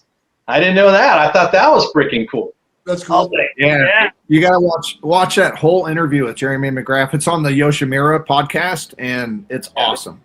McGrath just gives so much props to BMX, and he said, he says, I'm a BMXer that rode dirt bikes. He wasn't a dirt biker that did BMX. He says he was such a cool interview.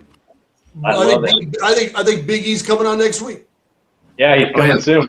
Definitely question him about that. A good friend of mine, he was on the show. Remember Fred? He came on and he played with us one night, Kev, for trivia. He was he's not really into motocross or anything like that, but I guess the company gave them tickets to go to a Supercross event in the Oakland Coliseum. And man, when he came home, he would not shut up about Jeremy McGrath, man. He's like, man, Jeremy McGrath. And I'm like, man, you don't know anything about motocross or BMX. He goes, no, man, you don't understand. He hit this big set of triples, and he turned and pointed at the crowd while he was in the air. Yeah, I was like, oh, that's awesome, dude. Yeah, I wish I would have seen that. All right, man. Pop culture. Pop culture. All right, sorry, I got sidetracked. Okay, here we go. In the 1980s, Mr. T appeared in what TV show? The A-Team. The A-Team. I should have said starred in it. Sorry, Kev. Okay, that gets. What was his first movie? It wasn't Rocky III? No. Oh, there was something before that, huh? I'm pretty sure DC I know. Cap. No, that was after, dude. That was after? Yeah, because he had gained so much popularity from the Rocky movie that he got DC. All right. Yeah. Rocky. Yeah. Yeah. All right, so Gork, you're still in the lead. It's 6-5. It's back to you. What do you want to do? Since it's close, we'll go BMX. All right, here we go. Okay, who made the Moto Control number plate? What company made the Moto Control number plate? 09. 09. Yeah. All the stuff that came out in the 80s, Gork, all these cool things that you guys had to do, let's say buyer's guides, and you tested everything. Did you guys hang on to all this stuff, or does it all get returned back to these manufacturers? Majority of the time, we got to keep it. So it was, that was the cool thing. Buyer's guides was the worst thing to write. Everybody hated writing a buyer's guide. And we tried to write it differently or somehow, but it was the worst thing to do. But the benefit was afterwards when we have all this product laying around and just get to grab whatever you need, so. Really cool, man. Sometimes they'd want it back, but most of the time it was, who wants this? What did you guys have that no one wanted? Like grab-on grips, probably. It was like, no, I'll pass on those. I would take grab-ons, but yeah, there was always some lame items in the buyer's guide, because it was all based on advertisers. If you advertised a full page, you would get 4 products in your buyer's guide. And then if it was half page, you'd only get 2 or whatever, and maybe if it was a 1/3 column ad, then maybe they might get 1 product. And usually those 1/3 ads were pretty lame, Yeah. It's weird. It's weird. I remember reviewing one magazine, and I was shocked how many bicycles MT Racing had, because I was going through the buyer's guide, and I'm like, damn, they have hella different models of bikes. There was a bunch of them. You always think GT Mongoose, they're gonna have several different models, but these guys had hella bikes, dude. There was tons of them, and I'm like, what the hell? Yeah, I like looking at the buyer's guides now, but back then I was like, turning the pages. Yeah. But I will tell you this, though, Gork. That's how a lot of stuff sold, though, because I saw the Skyway TA in a magazine, and I'm like, oh, it made you stop and drool, That's the kind of power that you guys had over us, Come on, boy. Of course, my favorite nugget of knowledge, do you know what MT stands for? MT? Yeah. I don't think I do. Okay. Ming Tien. I don't think I ever cared. Kevin loves that one. Ming Tien. Ming Right. Tien. What is it again? Ming Tien. Oh, yeah. I didn't know that. Kevin told me. All right, so we're at, let's see, who got the last one right? Kevin, you got the Mr. T thing, or was there another one? I lost track. Oh, no, 09. That was Gork. So Gork got the 7 with that one. Going back to you, Kev. Pop culture. All right, here we go. Cliff and Claire Huxtable appear in what TV show? The Cosby Show. Cosby Show. You know what I realized today is they called it the Cosby Show, but the name Cosby's never involved with the movie or show whatsoever. Yeah. I didn't realize that till today. I mean, that's crazy. All right, Kevin, you're You ever see the episode when he had to race his childhood friend? Did you ever see that one? Who was faster? he had to race him? Yeah, he had a foot race, and he called himself Combustible Huxtable, dude. Oh, I don't remember that. Do you know who was it he was racing? Do you know? I forgot who he was, but it was like a Seinfeld thing where they were trying to argue who was faster in a foot race. Anyway, that's funny. All right, let's see. Gork, it's back to you. You got a small lead at 7-6. What do you want to do? We'll go BMX again. In 1985, what company made the GX gripper pedal? GX gripper. GX. Wow. It's not a very popular pedal, but it's a popular company. GX gripper. wow, dude. Wow. Yeah, it's not something that I ever owned, but I saw it and I go, I don't think anybody's going to know this one. And Kevin's always telling me to make the questions harder. Yeah. The GX. I have a guess. It's probably not KKT or it's not Shimano, but I'd say maybe KKT. Oh, it's a miss. Kevin, do you know? I'm going to guess ACS. Shimano made the G. I'm trying to find it so I can show you guys. Funny enough, this one has a buyer's guide in it, Gork. Oh, yeah. Yeah, I'm trying to find it. But yeah, I saw it and I go, GX gripper, what is that? And it looks like a Shimano DX, but it has more teeth on it, on the edges of it. Yeah, I should have known that because Shimano always does with the initials just DX or GX. Yeah, So, here we go. Here. It always stand for something. That's the actual pedal right there. Wow. He stumped us, man. Yeah. It was a pretty big ass, too. That was a good one. That was a good one. All right, so we finally got a stump. Yeah, it makes me feel like I did something. All right, so Gork, you got that one wrong. Kevin, you couldn't steal it. Kevin, it's your turn. Pop culture. Okay, here we go. We're running out of these. You guys are doing good tonight. Who starred as the title character in MacGyver? Who was the star of MacGyver? This is a hard one. The actor's name or the? The actor's name. Don't say it, Gork. Don't say it. I'm trying to think. It's a hard one. It's the three names.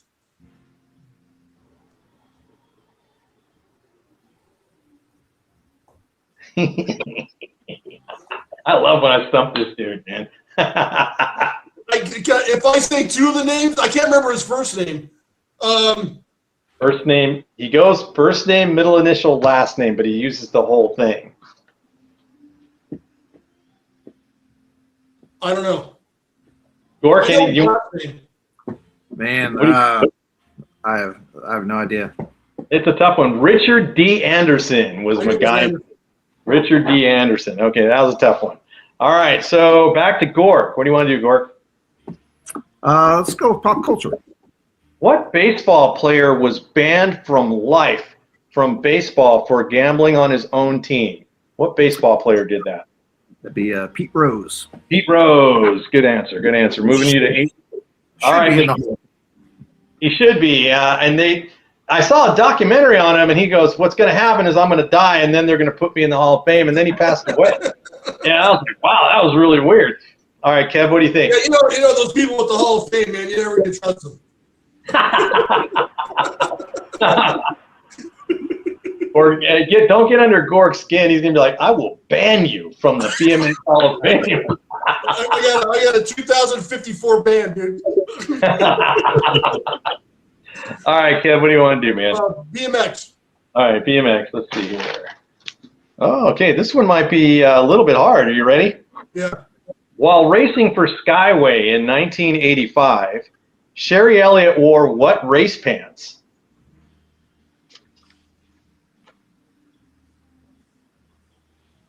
JT. Oh, it's a miss. Can you steal it, Gork? Haro.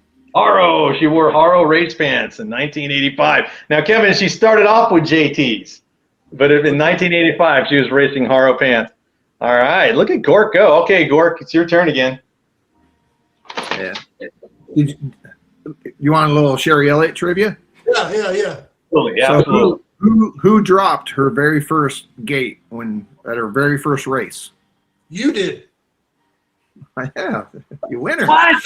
Hey, Kevin.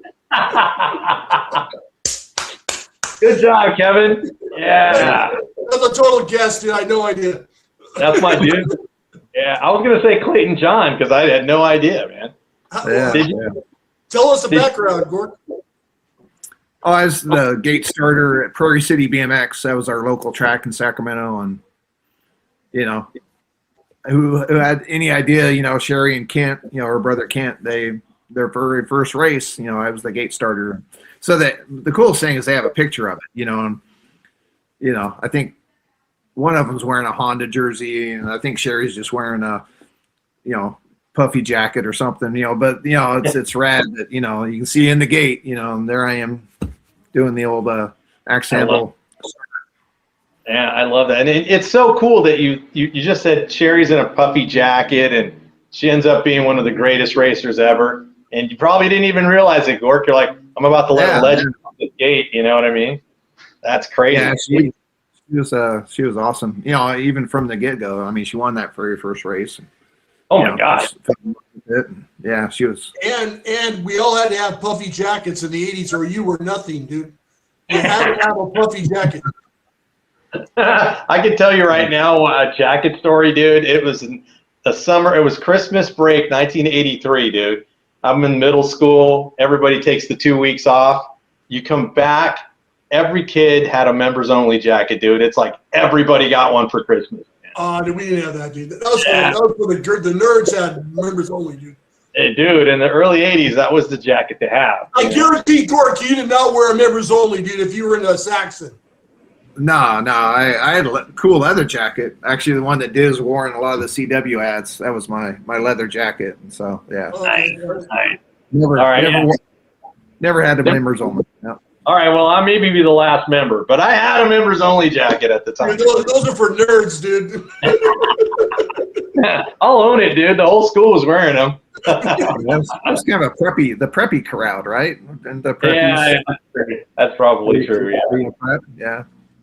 All right, man. So let's see. Gork has got a stranglehold. It is 9-6, Kevin. This is the first time I've seen you down like this in a while.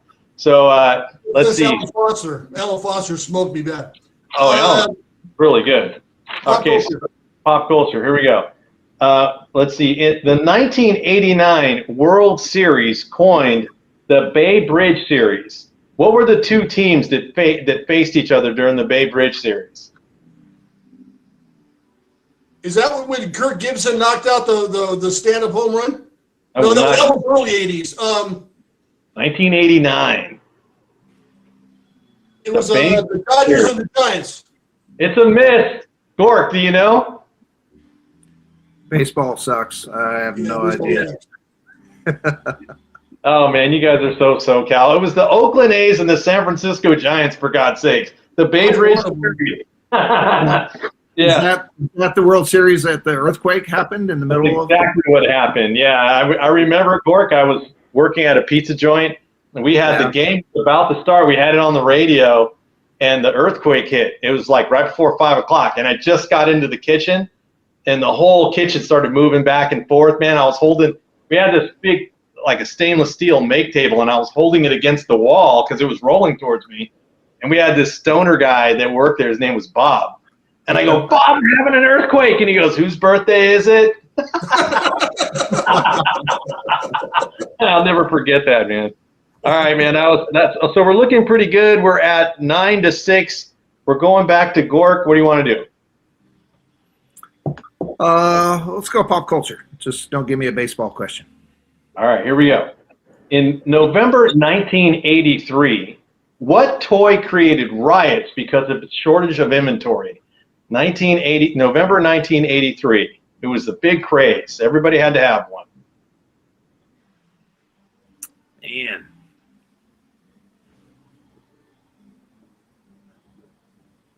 I want to say either Furbies or Cabbage Patch Dolls? I'm going to go with Cabbage Patch Dolls. The correct answer, Cabbage Patch, is the one, bringing you to 10. All right, Kev, we're in BMX. I thought I had it, man. I was this close.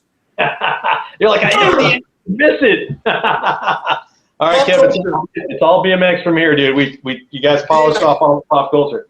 BMX. All right. 1985, Darwin Griffin raced for what factory team? Was it Mongoose, Vector, or Blue Max? 1985. I'm going to say Blue Max. Blue Max is the correct answer. Good job. All right, good job, my dude. Okay, Gork, are you ready? Sure. In 1985, while still on Patterson, did Richie Anderson's cruiser have tough wheels or rims on it? His cruiser? That'd be tough. Yeah. Graphite. Oh, it's a miss. And Kevin, I can't let you steal it because it's a one. It's like true or false. And I heard this interview with Brian Patterson recently. They were sharing that cruiser. Like they would just, so they didn't have to carry so many bikes. So it had rims on it. So when he got on Skyway, then he had 24-inch tufts on his cruiser. Pretty cool. All right. Okay, Kev, you ready? Yeah. Pistol Pete wins his first ABA Pro title for what factory team? Diamondback. Oh, what do you think? What? CW. CW's. Kevin, you went too fast. You didn't think. All right, here we go. Last question of the night. Going back to Gork. This is the 1985 Diamondback Turbo, featured in BMX magazine for the price. You guys did the whole feature about all the products that were out. The price point for the Diamondback Turbo, was it $229, $259, or $339? I'd have to go the highest one, $339. $339 is the correct answer. Gork with a very impressive 12 points to beat Kevin. What did I have? 6? You had 7. 7. Hey, Gork, you handed him his ass tonight. No one's beat Kevin in a while, dude. That was awesome. Hey, if I was gonna get beat, I want to be beat by Gork, man. There you go, man. That was awesome. Gork was not missing any of the BMX questions, man. Hey, you know what's funny though, Gork? Going back to that Diamondback Turbo, that's what you guys had as the MSRP.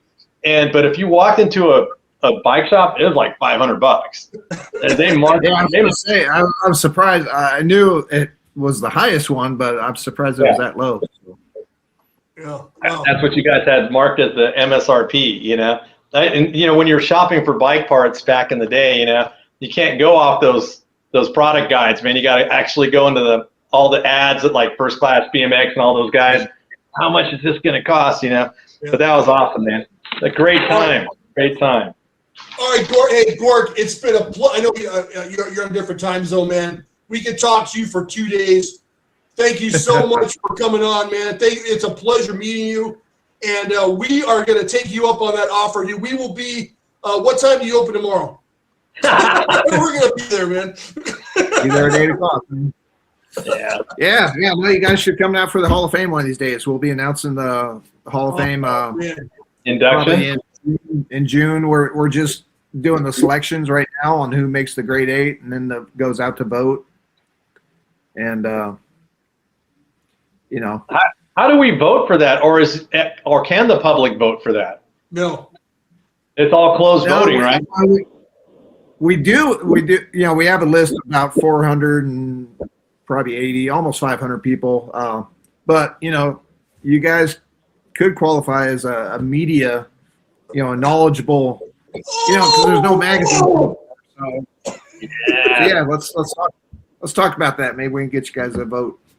That'll work, man. BMXPERTS Podcast in the Hall of Fame. Oh my God, dude! Hey, don't tease us, man. We're going to be talking about this for the next 2 years.